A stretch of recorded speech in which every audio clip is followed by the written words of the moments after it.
Hello everyone, welcome to the Rec Hangout, September Rec Hangout. It's good to be back after a few months break. Thank you very much for joining us. We're very pleased to be here, and we've got a fantastic array of guests on our panel today. As always, the Rec Hangout is supported by Alan Whitford as our main host of AbTech. Mark Stevens is here as well to back us up with some hosting questions from Smart Recruit Online, and Louise Triance from UK Recruiter will be keeping an eye on Twitter. And please do join in with the conversation, hashtag Rec Hangout on Twitter, or you can use the YouTube live stream, which is a bit different for those who've joined us before. We usually use Webinar Jam, but please do now contribute via the YouTube live stream, which should be on the right-hand side of your screen, to the right of my video. Firstly, I'd like to just introduce our guests, and we're very pleased to have Kirstie Kelly here from LaunchPad. Kirstie, we met years ago, so it's great to have you on here finally. Makes me feel very old, Louis. Simmer down. Well, we Director of Strategic Relationships at LaunchPad. So thank you for being here, Kirstie, and look forward to hearing from you. Darren Ledger as well is here, and again, Darren's another person that I've sort of been in contact with online, but we've never had him on the Rec Hangout before, so it's great to have Darren here. And Darren's the commercial director and headhunter at Sonder Retail Associates. Darren, you can tell us a bit more about your background in a minute. Jessica, good to have you here. Jessica Miller-Merrell, Vice President of Talent Strategies at Advanced Group. Welcome, Jessica, first timer as well. And Plaman Ivanoff as well, a co-founder of iIntro. And we'll let you guys talk a bit more about your companies and your backgrounds yourselves. But over to Alan. I think that's everything for now from me. Thanks, Louis. Great to have everybody on board. This should be a fun show, and I think it's one where the hour is going to go flying by. Video technology in business as well as in recruitment has evolved. It's almost become a norm, although we might still find a few that don't think video works. But given the fact that we're doing a live video stream conversation right now, I think that says that video actually is here. I think it's a great selection of guests we've got today. Please bang your questions in. As Louis says, use the hashtag Rec Hangout to fire things in. We'll try and get them in as well. And I'm actually going to turn to Kirstie first, because you're the one that's actually got a video platform. The rest of us are all consumers of it. Has it evolved? Has it changed? And why should we be using this stuff? Okay, thank you, Alan. Nice to see you.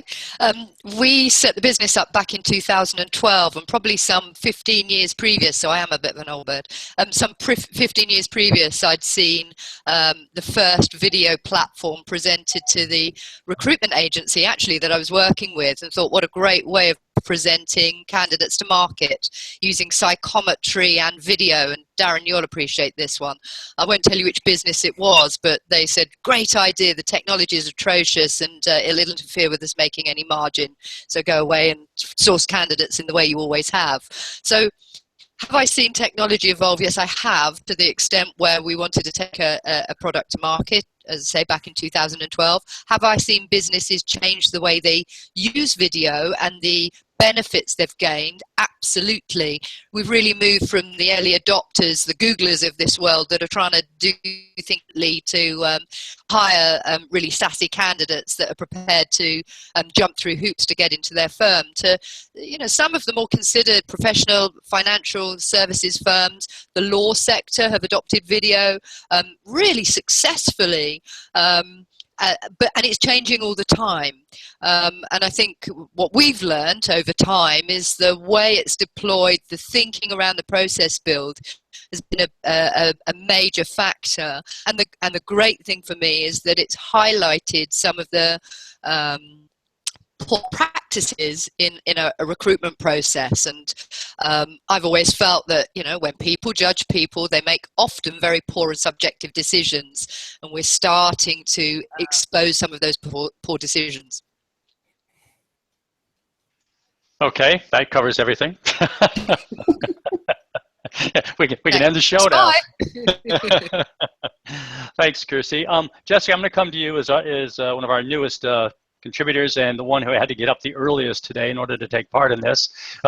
So thank you for being up before breakfast. And how have you seen it evolve in the States? Because often we see technology zooms ahead in the US and then we struggle here in the UK to catch up to it. I have the feeling with video it may not be the same, that we're right up there with the US. How are you seeing it being used there now? I think you might be right, Alan. I mean, I think about 2007, 2008, when I first started seeing video being used more as like a video introduction, sort of video CV, if you will. It's changing and evolving. Personally, we're using video as a way to better engage candidates through some recruiter introductions. So we're adding videos to LinkedIn emails or to our email subject or signature lines as a way to start to build those relationships and differentiate ourselves from the other staffing agencies and recruiters that our candidates are engaging with. But there's, outside of like candidate engagement, there's other areas like job posting enhancement, the SEO benefits that can provide. And then you kind of go into the more traditional recruiting sort of video interviewing techniques. This last week I was in Las Vegas at TA Tech and met a company that is a video interviewing platform that has machine learning that offers biometric screening. So it can tell you whether or not the person's body language lends to whether they're being truthful or honest, which I think poses an interesting set of, I mean, it's good information potentially, but also there's not a lot of legal ground for this or precedent.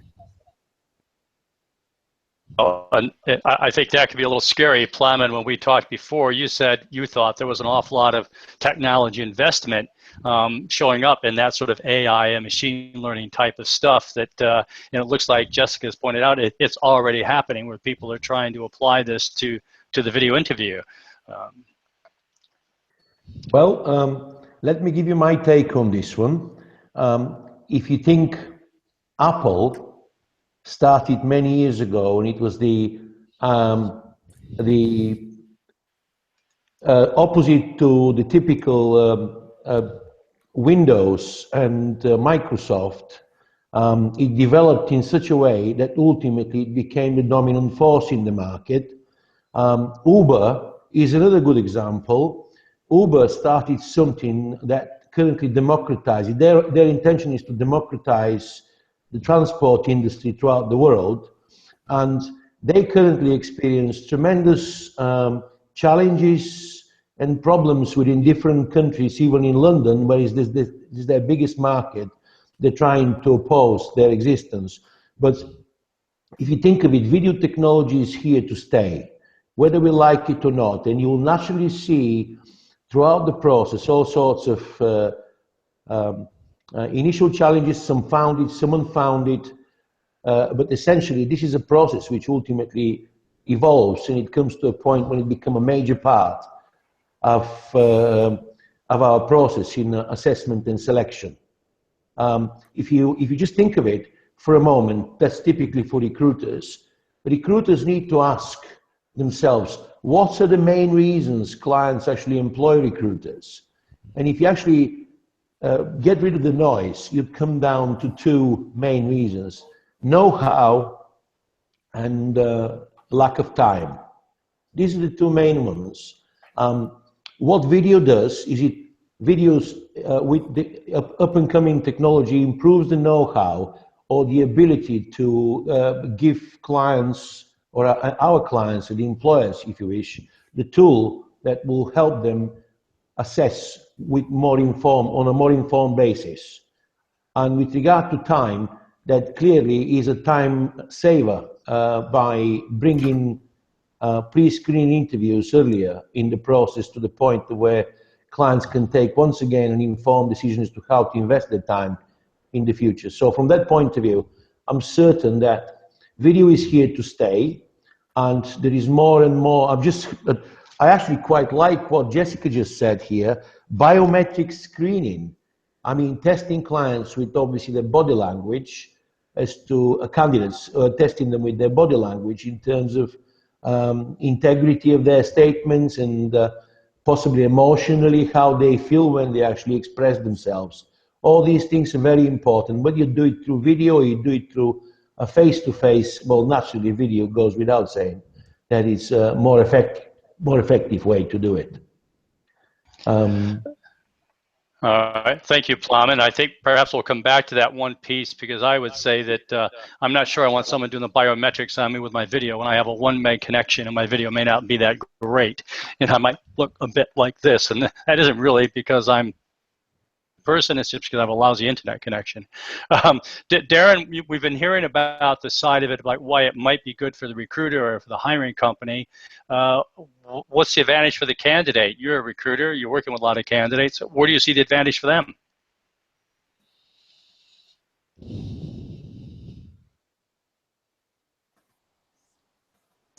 Don't forget to take off your mute, Darren.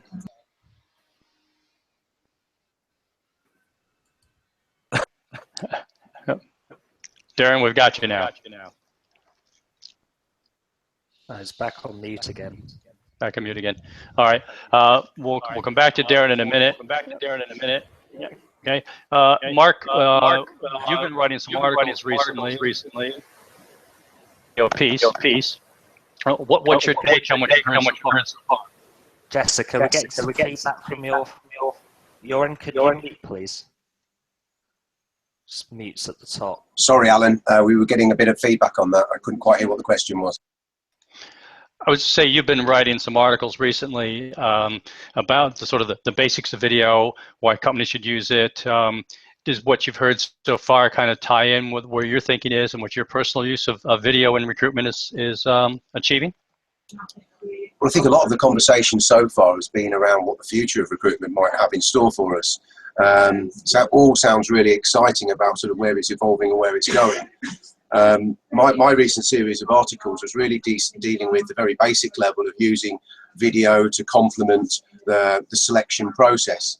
And we talk really about sort of the basics of, using video to get insights into a candidate that you can't get from a CV, and working with clients and guiding them on how to issue these video profiles so that they actually get completed, and guidance around how to interpret them, and how to make allowances for the fact that these people are actually being asked to speak into a camera, and working with clients on different areas that the video is actually more suitably aligned to, and where it's probably not. Yeah, I'm interested to talk further about certainly where this is going in the future.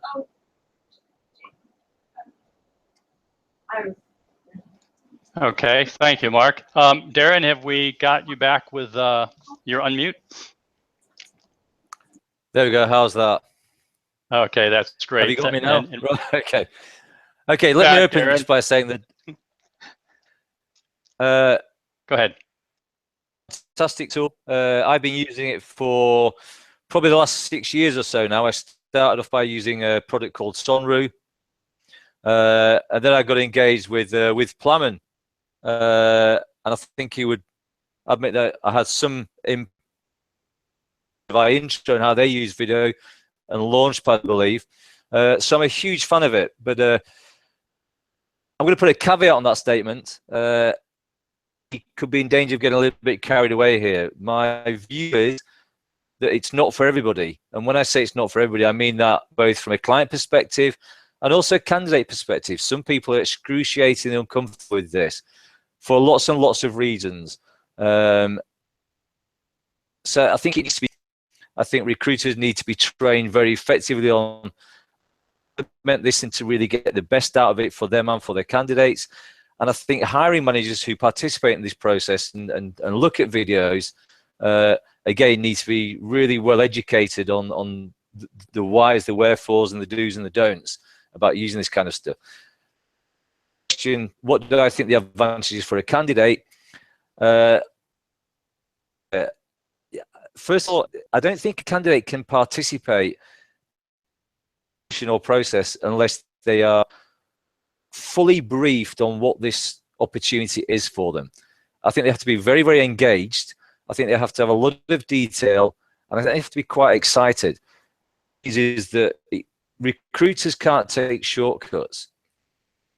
The industry has kind of slipped into this cesspool at the moment where screening call on the phone, and it's kind of, we've got a job in Thames Valley, it's with a technology company, can we send you a CV? And I think this eliminates a lot of that jeopardy.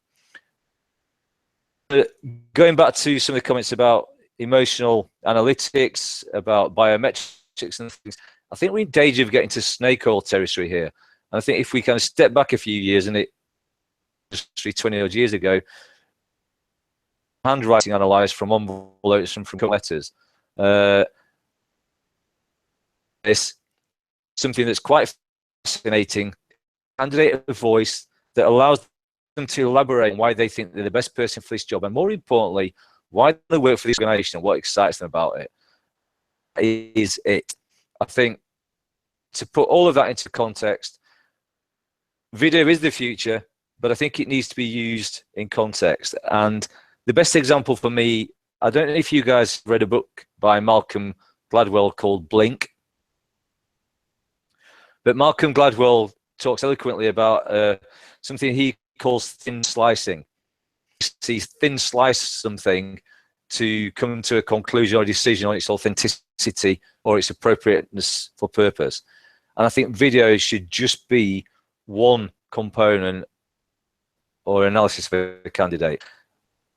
Very often it's not the case, and I've experienced that myself directly. All right, great. Thank you, Darren. I appreciate that. And so for our audience, some of us don't have the greatest internet connection, and Darren's was breaking up a little bit, so just bear with us. It's worth hanging in there. One of the questions that's already coming up in the chat side, and it touches on something, Jessica, that you brought up already, which is around, you know, this use of perhaps the biometrics and body language analysis on the video, and someone's already asking us if we think that's legal. All right, to be very clear, none of us are lawyers, okay? As far as I'm aware, none of us are lawyers. But we might ask the same question, whether or not the use of biometrics in any sort of screening methodology is relevant or not. And I think Kirstie's got a view on this. Kirstie, does this mean you're a lawyer? Hopefully, but is this legal, and should we even consider it? Kirstie, you first, and then I'll come back to Jessica. Yeah, as you quite rightly said, I'm not a lawyer, so but I have strong opinions about this. I think we've got to go right back to the beginning of the story, if you like. When you're hiring, you know, what are you judging? What decisions are you making about that individual, and how are they relevant to the role that you're hiring them for? I'm sure every recruiter would like to hold every candidate up to the light, determine whether they're going to lie, cheat, be productive, and stay in post forever, happily motivated to do the job. How they go about identifying all of those attributes needs to be carefully considered, and I think every recruiter has a moral obligation towards building a process that's fair and ethical. Are biometrics legal? I don't believe they are right now. I'm sure that they wouldn't hold up in a court of law. Making a judgment about an individual based on how they look is equally as discriminatory and poor practice. So, you know, I think as Darren said, it's video as a vehicle alongside every other form of assessment, including subjective assessment based on gut feel, should be considered carefully. And actually what we do know is that if a recruiter builds a consistent process where there are fair decisions made, and where you have an audit trail to prove that those decisions are fair, that's the important thing here. There is no simple way of identifying, just in the same way, Alan, you know, identifying whether or not you're credible and you're going to say smart things in 20 years time.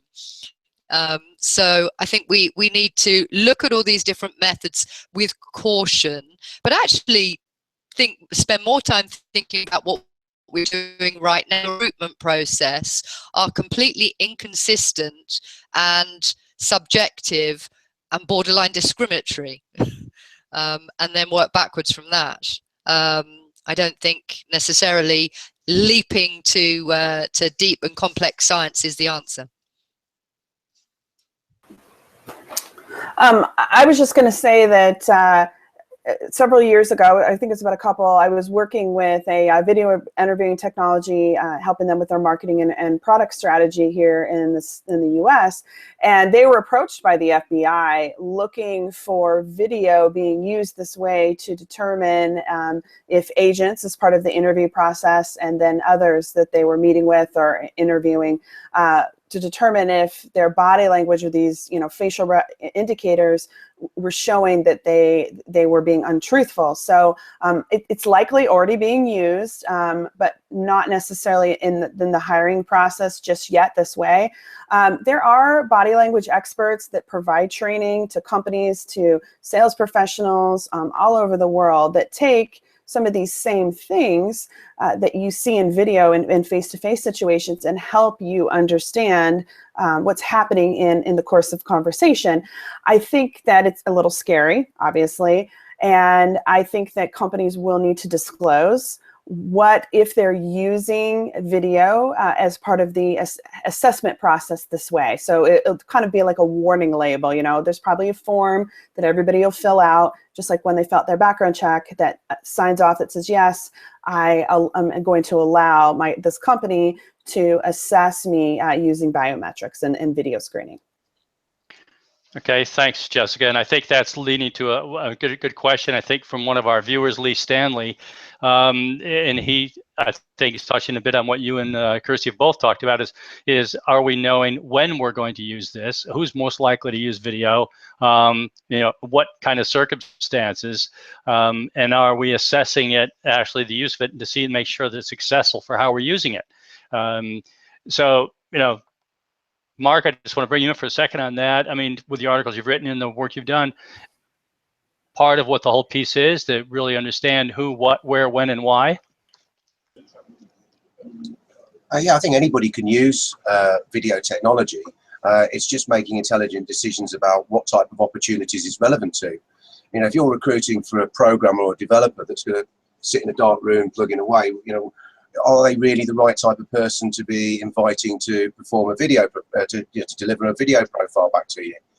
So, I mean, I have my own personal opinions on this, and I actually think that it's more to do with customer-facing roles where people are actually going to go out and represent the organisation.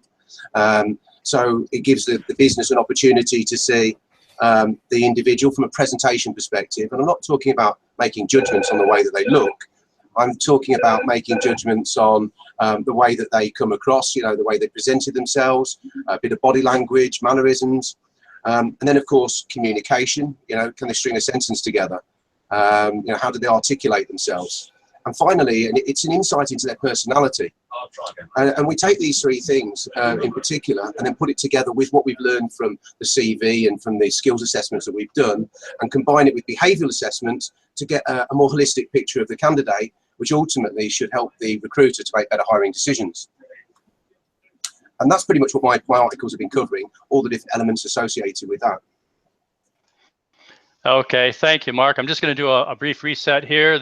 I'm Alan Whitford. This is a Rec Hangout. We're covering the range of topics around video, how you should be using it, how could you be using it, what are the implications of some new technology like biometrics being used on video. We've got a great panel. We got Kirstie Kelly from LaunchPad Recruits, Darren Ledger from Sonder Retail, Jessica Miller from Talent Strategies Advanced Group, but also better known in my year of blogging for jobs. One of those early adopters of that. Plaman Ivanoff from iIntro, and of course our usual panel of Louise, Mark, and Louis.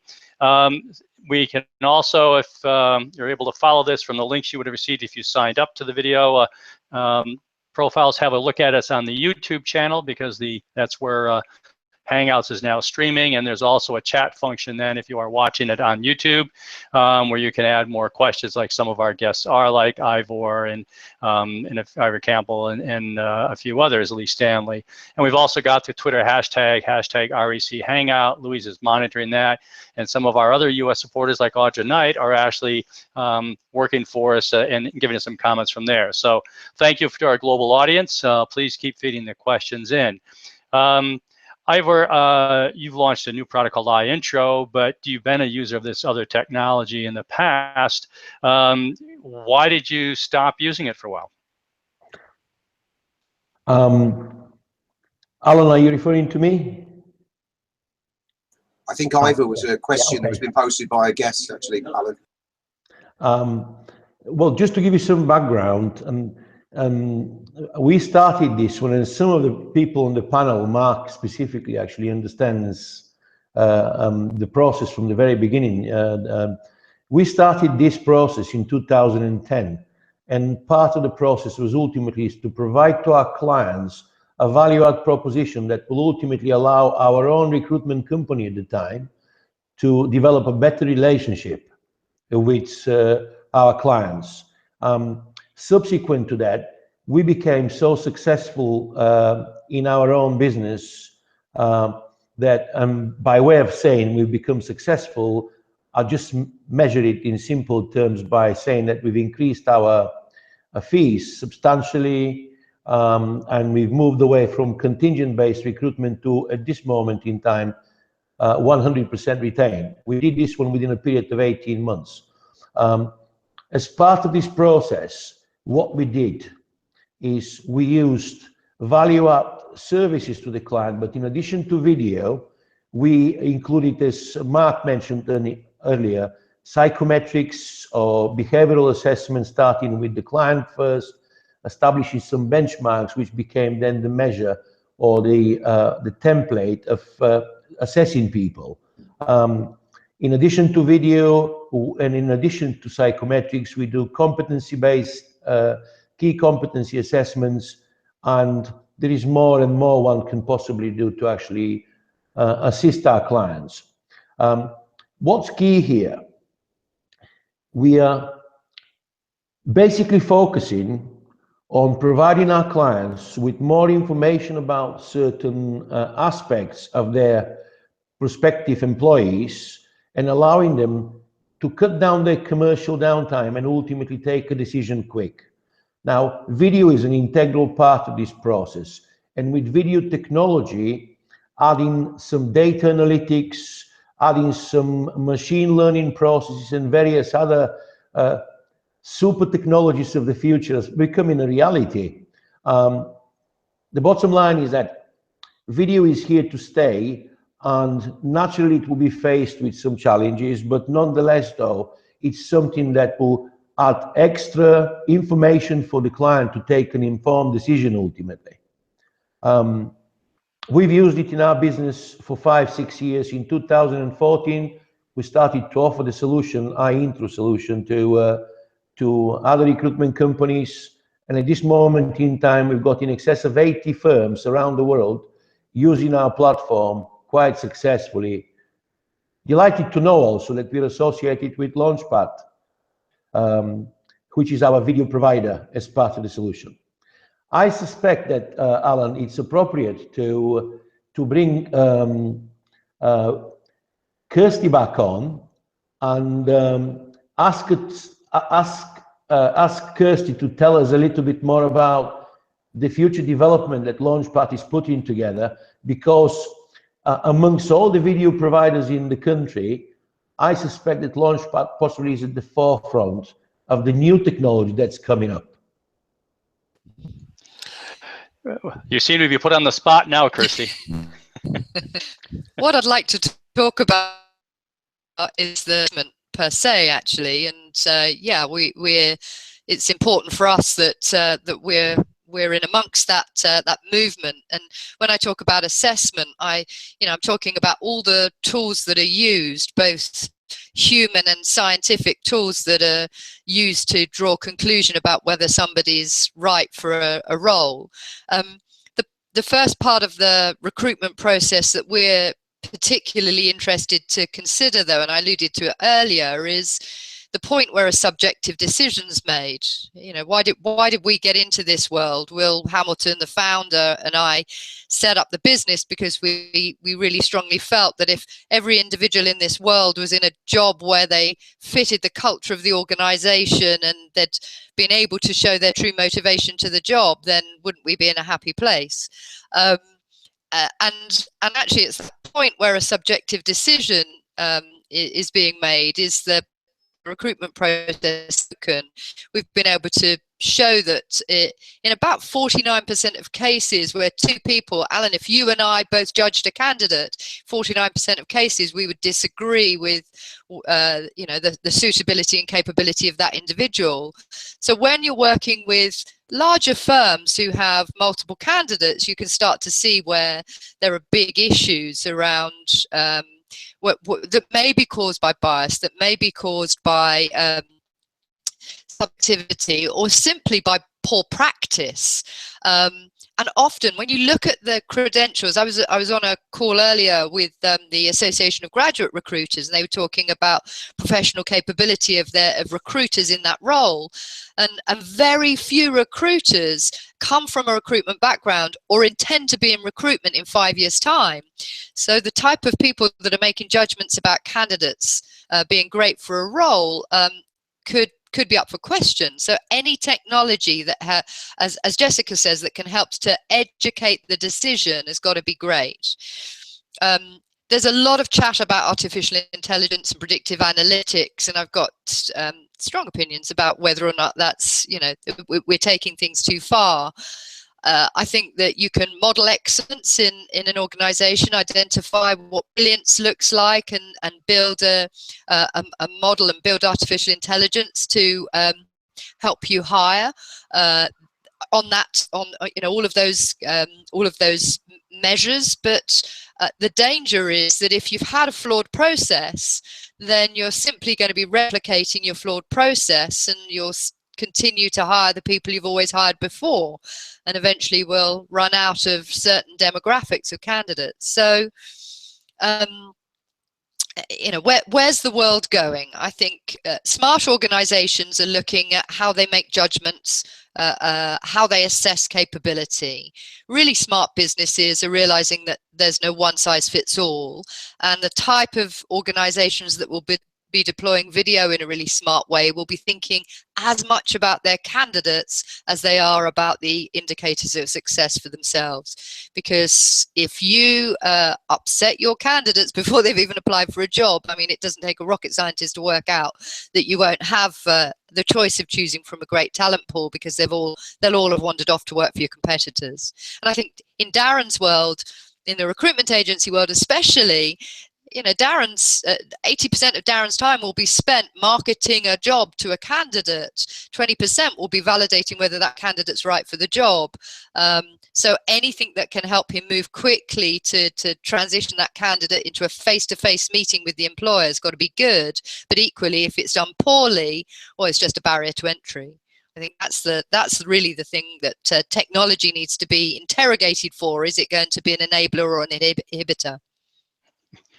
Thanks, Kirstie. I appreciate that, and I think a lot of very good points there. And I think it's interesting. It's kind of tying in with some of the stuff we've got going on in the chat about how people are using video. And one of the questions I might have pushed back, which is we may say that video could be intrinsically more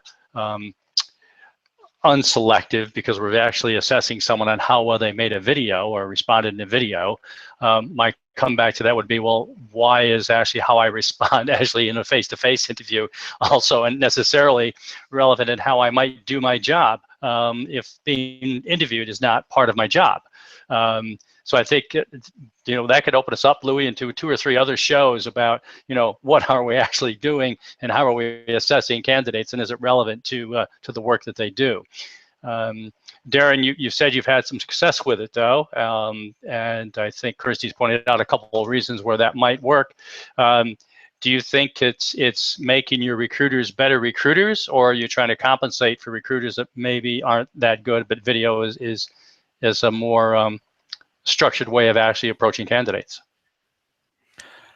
I think you've kind of hit it on the nail there, Alan. Anybody, and quite a few people in this discussion know me or know of me. The industry wrong with it at the moment, and I think a lot of people are looking for a magic bullet, and that magic bullet making recruiters responsible, to have less input, to automate everything, to streamline everything. Kirstie said, for example, that 8% of my time is spent marketing a job and 20% the candidates or the applicants for that job. And unfortunately, because I love marketing, for me, it's probably pound. And I think this is where the issue lies, and this is my fear about using video for a lot of recruiters. I think they do think that this can make it, can get their times to hire down much quicker. It can get their fee on the board much more effectively in a much more timely fashion. And that shouldn't be the case. What we need to be doing here is actually ramping up what we do. You know, I've used this phrase so many times in the past few years. There are no shortcuts to great recruitment, and video certainly isn't it. Jeopardy if it isn't utilized correctly. And that's my fear, is that a lot of recruiters out there, whether it's internal or external agency side, skill sets or the insight or the knowledge to use this effectively in the way that it should be utilized.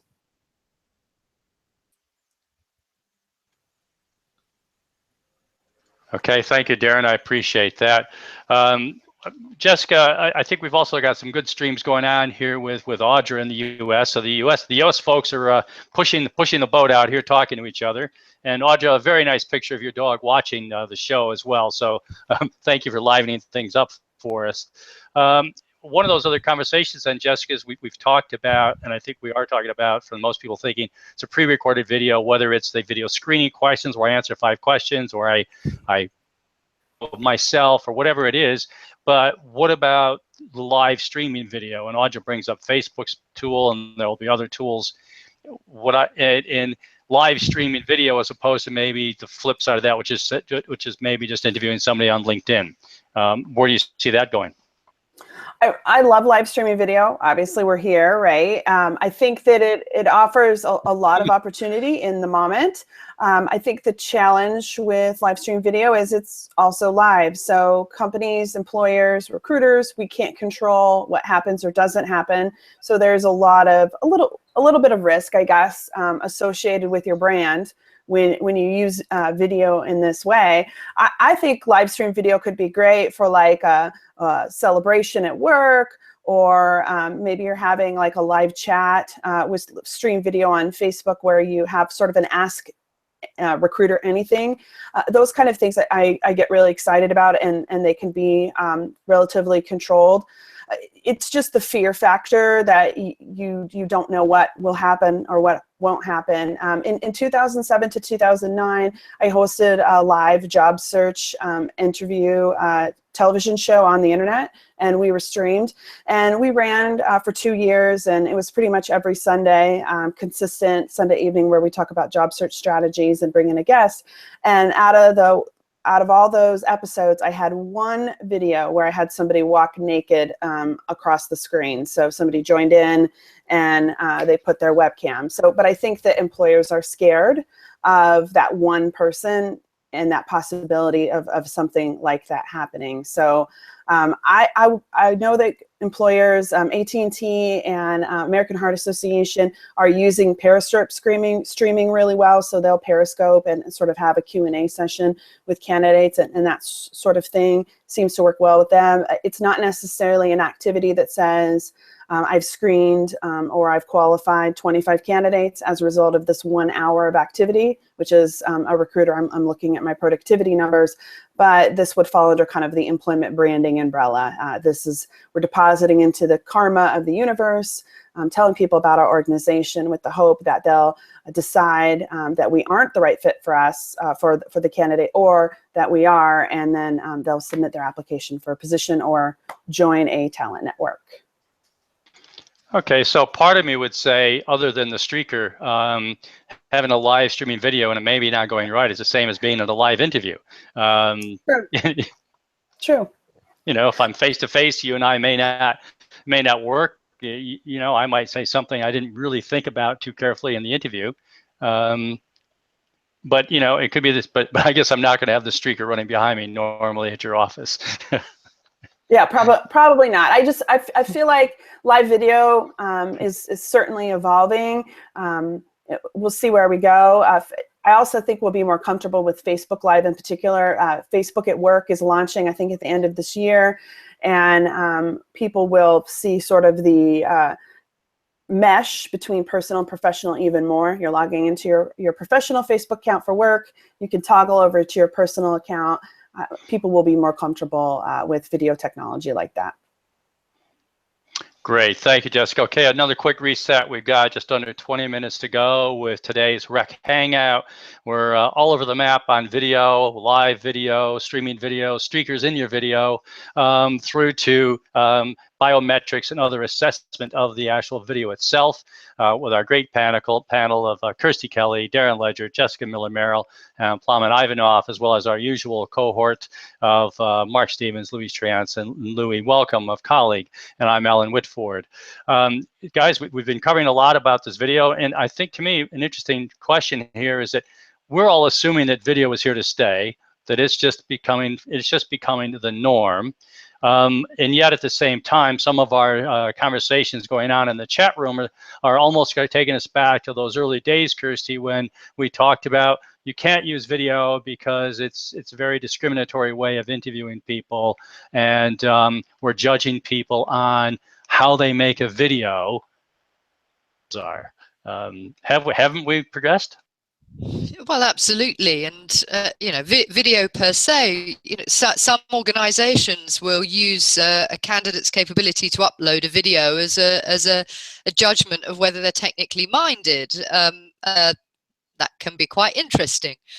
So I think that the platform needs to be super simple. It needs to be just as engaging as a consumer-led marketing experience. But that's the same for any recruitment process, whether it's through an ATS, through a video tool, through an set of assessment questionnaires.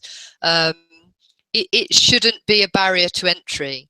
And I think technology's moved on to such an extent where one-click job application is the right aspiration, and some really interesting businesses, not necessarily the coolest business, some really interesting businesses have achieved that, and they're getting great candidate conversions as a result.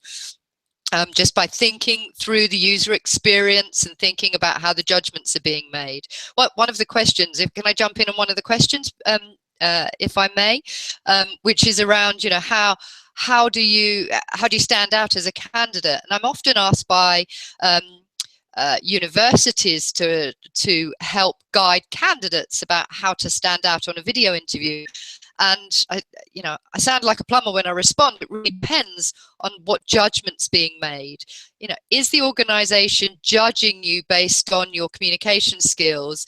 Are they judging you based on your level of motivation? Are they judging you on, how you look and sound? And my advice to any candidate is think about how you are authentic in the way that you communicate, just as you would be if you were face to face. Then you'll make best use of the technology, but a really responsible employer should tell you in advance what they're judging and how they're judging it and who's judging. Otherwise, just in the same way, if you walk into an interview room, if you're interviewing me, Alan, I'd want to know what your criteria is so I can make sure that I measure myself against that, let alone you measuring me against it.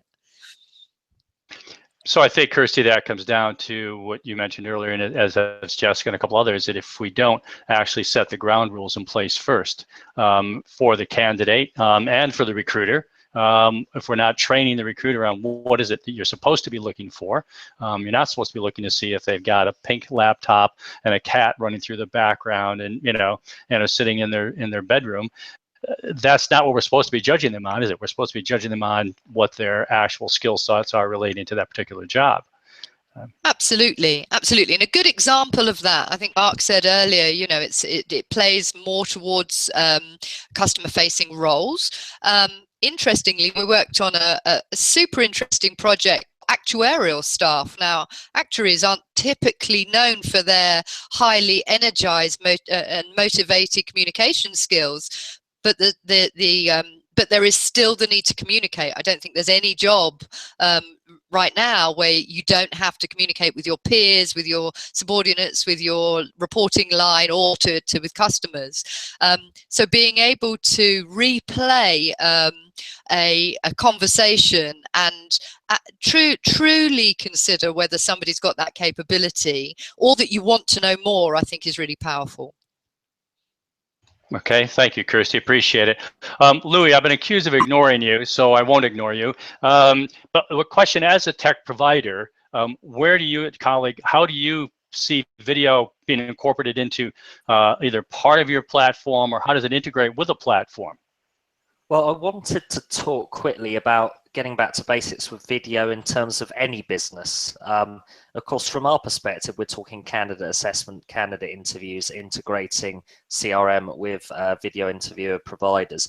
But if you go right back to basics and look at organizations like Microsoft, and that most businesses use Microsoft platforms, and then you look at the emergence of tools like Skype, for business within that, you've then got a situation where the norm is quickly becoming and very easily accessed for internal communications using tools like Skype for Business, where people communicate internally at a click of a button on their desktop from their mobiles without any landline, without the need for any mobile signal, just an internet connection. And they're now moving on, I believe, Microsoft, to having PBX solutions where you don't even need a landline. You don't even need your employees to have contracted mobiles. You just need for them to have the applications that will work through their data. So you've got that ability to communicate internally, and face-to-face is always better. Here at Colleague, we make sure everyone has a web camera so they can communicate face-to-face internally, and there's huge productivity advantages of that. And of course, we can plug these tools into our CRMs, our sales databases, and so forth, from whatever business background you're from, recruiter or not, and you can start tracking this information.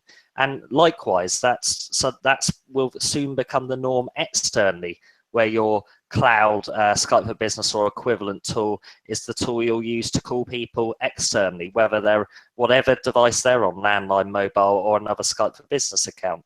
And video, again, will start to increasingly become the norm in that. So it's not just the video, it's not just the assessment side, it's the whole way businesses will be operating in 5 years' time, I think, where you'll see increasingly them adopting these cloud PBX solutions over traditional landlines.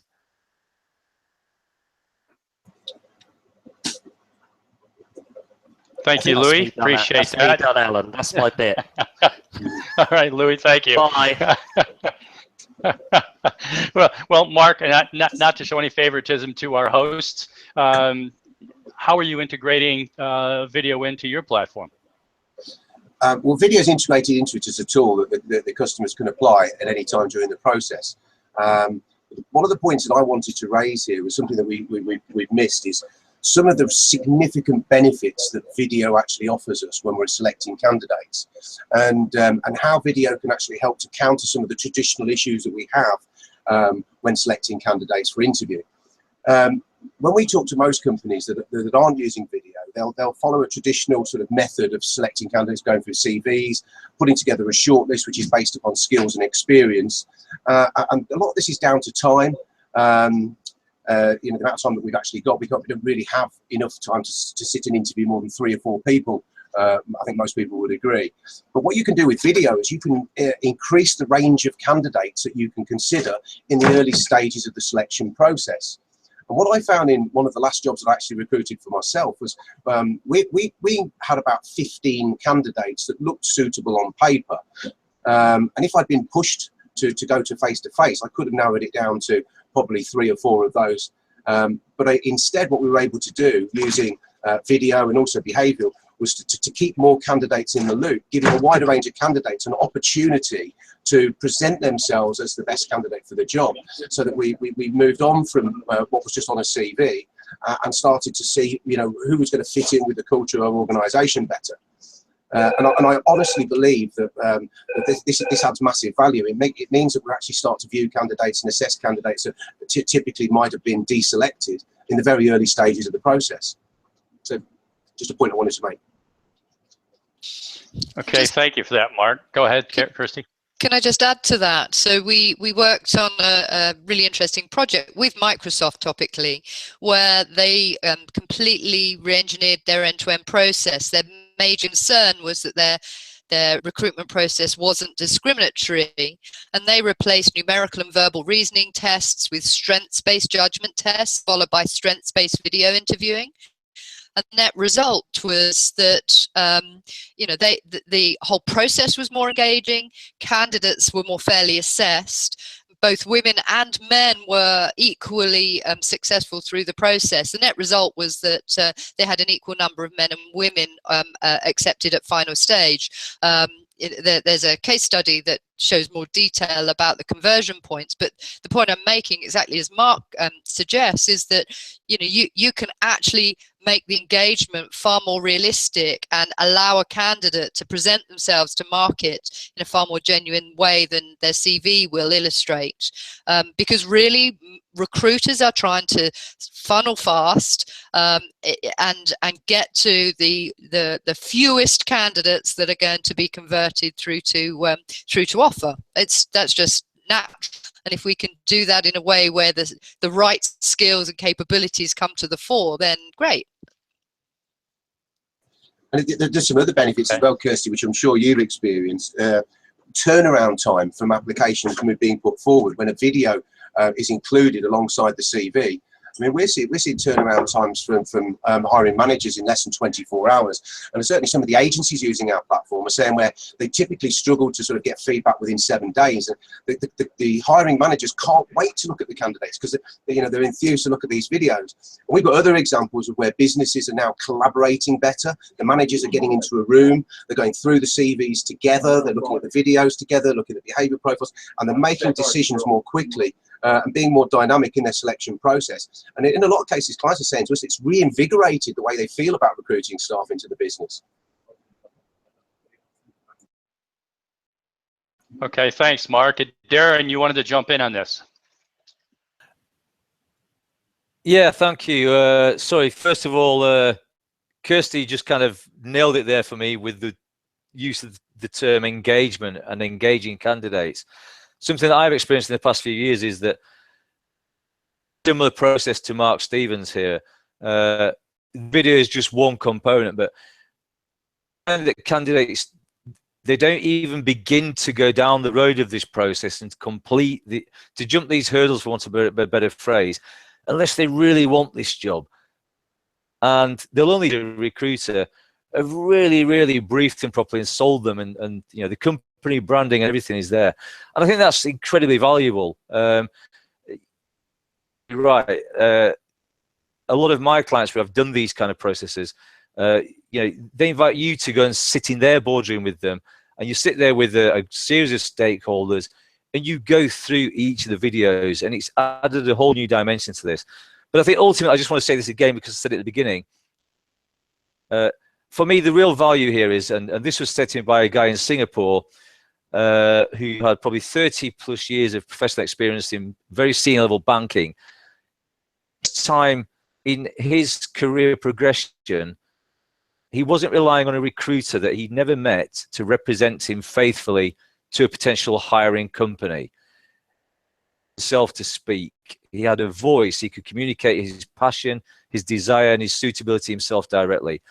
And I don't think you can really put a value on that. I think it's so unique. And good candidates really appreciate that opportunity to have a voice in the process.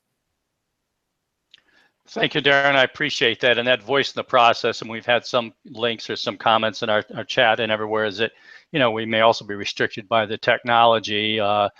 But I think also, and one of our viewers is saying that, the younger generation that lives with a smartphone pretty much, 24/7, already has the technology in their hand to make and create video.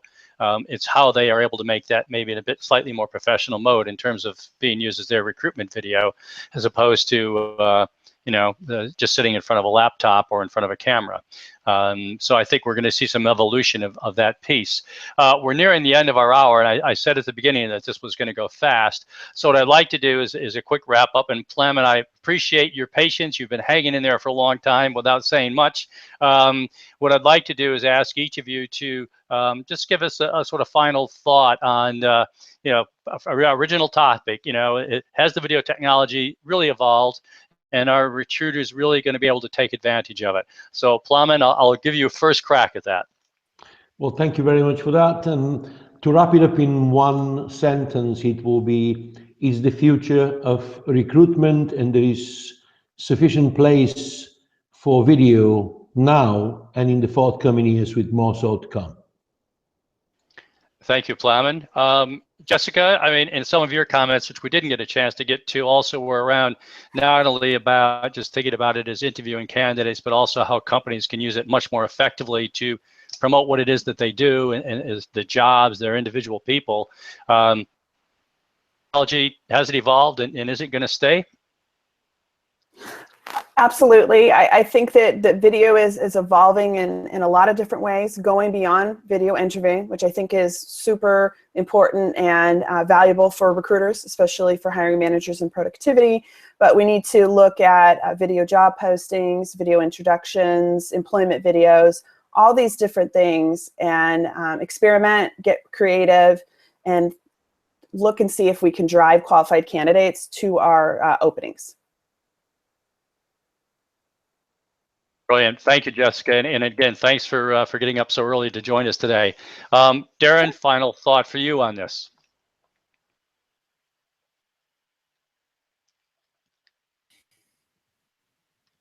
Unmute. Yeah, I think Darren's there. Darren? Have you got me now? Yes, sorry, yeah, I've got a pause on mine, so it takes a while to unmute. My final thought is I'd recommend everybody to read Malcolm Gladwell, understand thin slicing, and apply that to how you use video in your recruitment processes. All right, thank you. And you get what sort of commission from Malcolm? I'll share that with you, Alan. Obviously, I'll PM you. All right, perfect. And Mark, what your final thoughts? Your articles are out. You've done 1 and 2. We're going to see article 3 now after this. Yeah, the final one's just talking about sort of the most common mistakes that people make when using video technology, which nicely leads on to what I would probably summarise on. Video technology is great. It gives us massive insights into candidates. It's fantastic for candidates to give them a voice and to allow them to shine. But one thing we've got to remember here is that because video technology is generally issued by email, it doesn't mean that we remove the interaction between the recruiter and the candidate. The highest conversion rates when we've issued video are definitely when we've picked up the phone, we've spoken to the candidate, we've explained to them what it is, we've given them an opportunity to ask questions, we've reassured them, we've given them some tips, and subsequently we get the majority of candidates that have been sent the request to complete the video profile. If people are lazy, if they just try and issue it out by email, they will get a much higher drop-off. So again, with most new technology, it doesn't replace human interaction, it complements it. We need to think about what the objectives are. We want to see that video. It doesn't have any value if we can't actually watch the videos to complement the way we assess the candidates. Thank you, Mark. Really good wrap up there. And Kirstie, finally, over to you. You got us thinking about this theme a few weeks ago. Did we meet your expectations? And have we covered enough territory today? I think there's still a hell of a lot of ground we could cover, and it's been great to see so many questions. Exactly as Mark said, you've got to carefully think about the engagement with the candidate at every stage. There's got to be a real give and get.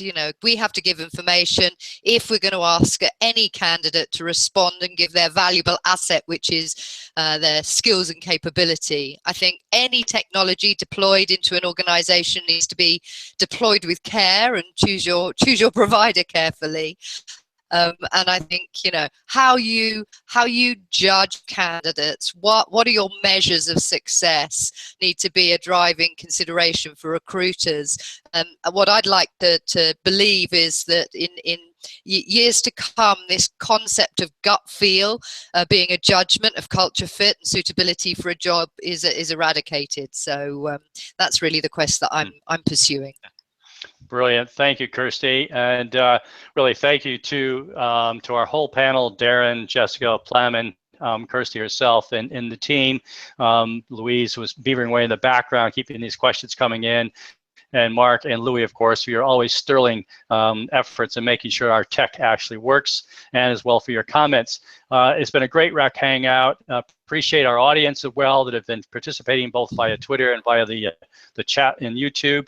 Looking forward to the next one, Louis, which is going to be somewhere in October as soon as we decide what we're going to talk about, I think. So please, people, if you've got ideas about what you'd like us to cover on our show, fire those into us because through it all, it's our audience's show. Thank you, everybody, and Louis, over to you. Hi, Alan. Yeah, usually I'd say what we're doing next tonight at this point, but yes, tune in. We'll put it up on the website when we decide, probably next week for the next Rec Hangout episode. The best way of staying up to date, if you want to keep in touch, is going to the link I'll just put in the chat now and signing up, and you'll definitely get an email from us when the next Rec Hangout has been decided on and is approaching. I shall plug that in now, right into the YouTube live chat. You can also find all of our Twitter and LinkedIn profiles on that landing page as well if you'd like to connect to our guests. Hashtag Rec Hangout on Twitter as well for more information.